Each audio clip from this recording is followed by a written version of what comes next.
नमस्कार दोस्तों, तो आज इस वीडियो में हम देखेंगे कि हमारा जो यूपी टेट 2026 का 3 जुलाई का फर्स्ट शिफ्ट का पेपर हुआ था, उसमें किस तरह के क्वेश्चंस आए थे और उनके सही आंसर्स क्या होंगे। तो चलिए शुरू करते हैं with the very first question.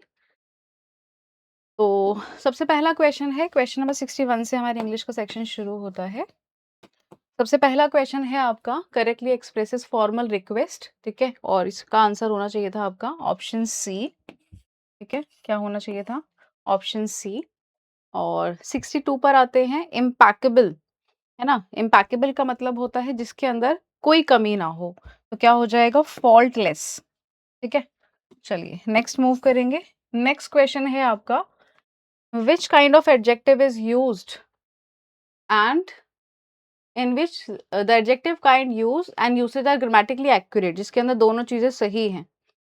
इसका आंसर आप लगाएंगे, ठीक है, ऑप्शन नंबर 4 को, such books often demand critical interpretation. Next आ जाते हैं, आपका वर्ब पूछा गया है कि इसमें जो वर्ब यूज हुआ है वो कैसा है, तो स्लेप्ट कैसा है? इंट्रांजिटिव वर्ब है, क्या हो जाएगा? Option number 1। नेक्स्ट आते हैं, नेक्स्ट क्वेश्चन 65। तो 65 में पूछा गया है कि choose the sentence in which the gender form of noun is use correctly. Gender form किसमें सही तरह से इस्तेमाल किया गया है? तो यहाँ होना चाहिए था आपका द मेयर के साथ में हर। ठीक है, चलिए जी, जैसे जिस बच्चे ने ये मार्क किया है, तो कंडक्ट्रेस फीमेल था, हिमसेल्फ के साथ कैसे आ सकता था, है ना? तो जेंडर फॉर्म सही होना चाहिए था, ऑप्शन सी हो जाएगा। नेक्स्ट आ जाइए 66, सिंगुलर प्लूरल से रिलेटेड क्वेश्चन है। तो चाइल्ड का चिल्ड्रन होता है और चिल्ड्रन के साथ में वर आना चाहिए, ऑप्शन नंबर 4। नेक्स्ट आ जाते हैं, अपोस्ट्रोफी का सही इस्तेमाल किसमें सही तरीके से किया गया है, 67।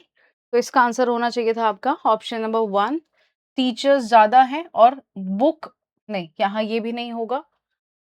The teachers books were arranged, D होना चाहिए था इसका आंसर। ठीक है, the teachers books were arranged on the table, the teachers ये गलत हो गया यहाँ पर। ठीक है, सी लगा सकते हैं इसका आंसर हम, यहाँ पर अपोस्ट्रोफी है नहीं, सी ऑप्शन, ऑप्शन सी। आगे चलेंगे, नेक्स्ट क्वेश्चन। तो यहाँ पर आपको सही बताना था कि कौन सा वाला ब्रेक या ब्रूक लगेगा, ब्लीक लगेगा। The legal advisor want that company should not break, है ना, break the terms of the agreement. अगले क्वेश्चन पर आते हैं 69 पर। क्वेश्चन नंबर 69 में हमें बताना है, जैसे कि इसका पैसिव बनाना था, हैज स्टोलन है तो क्या हो जाएगा? Has have been stolen, option C. हमने ऐसे बहुत सारे क्वेश्चंस करे हैं ऑलरेडी। नेक्स्ट क्वेश्चन पर आते हैं, क्वेश्चन नंबर 70, और इसमें पूछा गया इंटरजेक्शन का सही यूज, तो बिगिनिंग से ही पता चल जाता है, क्या हो जाएगा? वाव वाला सेंटेंस, ऑप्शन बी। 71 पर आते हैं, 71 में पूछा गया है, select the sentence with the correct preposition indicating movement and direction. Movement और डायरेक्शन वाला जो प्रेपोजिशन है, तो वो कहाँ पर दिखाई दे रहा है हमें? रैन के साथ में लिखा जाता है, इनटू, क्या हो जाएगा? ऑप्शन नंबर आपका 3। चलिए आगे देखते हैं अगला क्वेश्चन, क्वेश्चन नंबर 72 से। तो क्वेश्चन नंबर 72 में पूछा गया है, select the word in which the silent letter pattern differs from the other. देखिए यहाँ पर M N M N M N वाला है, तो क्या हो जाएगा, है ना, लास्ट में एल्यूमिनी, इसमें हम एम भी पढ़ रहे हैं, एन भी पढ़ रहे हैं। नेक्स्ट आ जाते हैं, सही प्रेपोजिशन से रिलेटेड फ्रेजल वर्ब यहाँ पर हमें चूज करना था, तो यहाँ होना चाहिए था, द एडिटर एडवाइस द कॉल्यूमिनिस्ट, कि वो क्या करेंगे भाई? कट डाउन करेंगे थोड़ा सा, ठीक है, लैंग्वेज पर, ताकि आर्टिकल के अंदर ऑब्जेक्टिविटी दिखाई दे। चलिए नेक्स्ट आते हैं, क्वेश्चन नंबर 74 पर। क्वेश्चन नंबर 74 में आपको बताना था, ठीक है, सेंटेंस को नेगेटिव बना करके। तो आइए देखते हैं, सेंटेंस आपका क्या है, जैसे ही बेल बजी, as soon as the bell rang, तो ये पास्ट इंडेफिनिट है, तो वर तो होगा नहीं। ठीक है, ओके, इसके अंदर नेवर लगा दिया है, इधर did not leave until the bell rang, है ना, अंटिल द बेल रैंग, जब तक बेल नहीं बजती है, एज सून एज अंटिल जैसे सेंस कर रहा है, ऑप्शन सी हो जाएगा। नेक्स्ट क्वेश्चन पर आते हैं, क्वेश्चन नंबर 75, 76 एंड 77। तो 75 में हमें बताना है, करेक्ट प्रेपोजिशन पंक्चुएशन किस में लगा है, तो द प्रपोजल हाउएवर, दोनों तरफ कॉमा लगना चाहिए था, है ना, क्या हो जाएगा? बी ऑप्शन हो जाएगा इसका आंसर आपका, ऑप्शन बी। प्रपोजल के बाद भी कॉमा लगना चाहिए था, हाउएवर के बाद भी। ऐसे बहुत क्वेश्चंस आपने किए हैं। लोकेशियस का सिनोनिम क्या हो जाएगा? टॉकेटिव हो जाएगा। ठीक है, आपको बताना है इसमें क्या भरना है इसमें आपको, नाउन भरना है, तो क्या हो जाएगा? क्रेडिबिलिटी। बहुत बढ़िया। अगला क्वेश्चन देखते हैं। 77 के बाद 78, 79 और 80 ये एक साथ ही देख लेंगे। सो 78 के अंदर आपको भरना था ब्लैंक स्पेस के अंदर जो भी विलिंग है।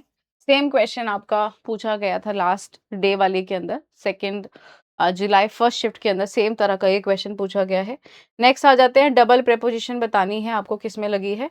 थ्रू आउट, ऑफ, आउट और ऑफ दोनों लग गया है, तो क्या हो जाएगा? ऑप्शन ए हो जाएगा। ठीक है, अगर हम ध्यान दें तो यहाँ पर the cat emerged through out नहीं होता, एमर्ज आउट होता है या फिर एमर्ज फ्रॉम आउट होता है। ठीक है जी, आउट ऑफ लगा सकते हैं, फ्रॉम और आउट होना चाहिए था। The cat emerge from out the cupboard quietly. The cat emerge आगे फ्रॉम आउट ऑफ दी, नहीं फ्रॉम भी लगा रहे हैं आप, आउट ऑफ भी लगा रहे हैं, तो ये गलत हो जाएगा जी, यही वाला लगाएंगे। ठीक है, फ्रॉम आउट, ठीक है, आउट द कबर्ड, ये ठीक है। नेक्स्ट आते हैं, नेक्स्ट क्वेश्चन, क्वेश्चन नंबर 80, 81। 81 में आपसे पूछा गया सही प्रॉपर नाउन का यूज, तो प्रॉपर नाउन मुंबई हो जाएगा जी। 81 पर आते हैं।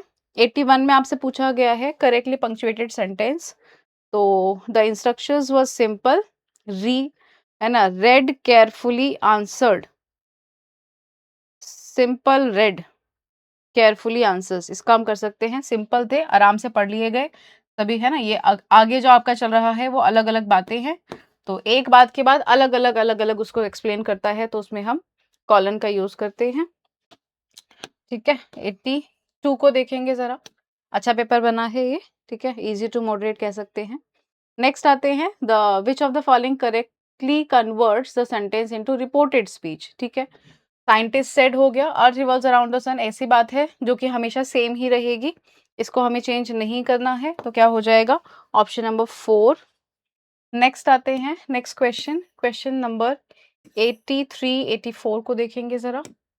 83, identify the adverbs in the following sentence and there types respectively. किसमें सही तरीके से सभी को बताया गया है? तो ऑलमोस्ट डिग्री को बताता है, ठीक है, ऑलवेज टाइम को, ठीक है, यहाँ पे ऑलवेज फ्रीक्वेंसी है। वेरी, वेरी क्या बताता है? डिग्री को बताता है ना, वेरी डिग्री को बताता है, क्विकली मैनर को बताता है, इसमें हो जाएगा आपका ऑप्शन नंबर 4। चलिए नेक्स्ट आते हैं क्वेश्चन नंबर 84 पर, और 85, 86 साथ में ही हो जाएंगे। 84 में हमें क्या बताना है? 84 में हमें बताना है कि ऐसा pronoun agrees correctly with its corresponding noun. Okay, 84 में हम क्या लगा सकते हैं? एनीबडी कैन सबमिट, एनीबडी के साथ में सिंगुलर आता है, ठीक है, तो ये तो नहीं हो पाएगा। एवरीवन के साथ हिज और हर आ सकता है, समबडी के साथ देयर नहीं आ सकता, एवरीबडी के साथ देयर नहीं आ सकता, ऑप्शन सी हो जाएगा इसका सही आंसर। नेक्स्ट में आपसे पूछा गया है कि यहाँ पर हैड क्या है? The manager had the report prepared, यानी कि किसी और से करवाया है, तो क्या हो जाएगा? कॉजेटिव वर्ब, जब काम किसी और से करवाते हैं, ठीक है, तो वो क्या होता है आपका? Causative verb. नेक्स्ट आ जाता है रेटिसेंट, बहुत कम बोलने वाला, एंटोनिम पूछा है, तो क्या हो जाएगा? टॉकेटिव, क्लास में कराया हुआ डायरेक्ट क्वेश्चन है। नेक्स्ट आते हैं नेक्स्ट क्वेश्चंस पर। क्वेश्चन नंबर 87 क्या कहता है देखिए जरा। इसमें आपको बताना है select the sentence in which the complete subject and complete predicate are correctly divided. ठीक है, इसमें बताना है किसमें कंप्लीट दोनों के दोनों को डिवाइड किया गया है। The sudden increase in fuel prices, यहाँ तक आपका क्या है? सब्जेक्ट है, वर्ब से पहले वाला सेक्शन, यहाँ पर स्लैश होना चाहिए, क्या हो जाएगा? Option number 1। बहुत बढ़िया। अब चलते हैं क्वेश्चन नंबर 88 की तरफ जी। यहाँ से आपके पैसेज से रिलेटेड क्वेश्चंस हैं, ठीक है, 88, 89 और 90 ये साथ में ही हो जाएंगे। तो 88 का आंसर होना चाहिए था ऑप्शन सी, 89 का आंसर होना चाहिए था ऑप्शन बी, ठीक है, और 89 के बाद 90 का आंसर होना चाहिए था ऑप्शन ए। ठीक है, इस तरह से सभी क्वेश्चंस को मैच कर लीजिएगा और कमेंट सेक्शन में जरूर बताइएगा कि आपके 30 क्वेश्चंस में से कितने क्वेश्चंस करेक्ट हुए हैं आपकी शिफ्ट के अनुसार।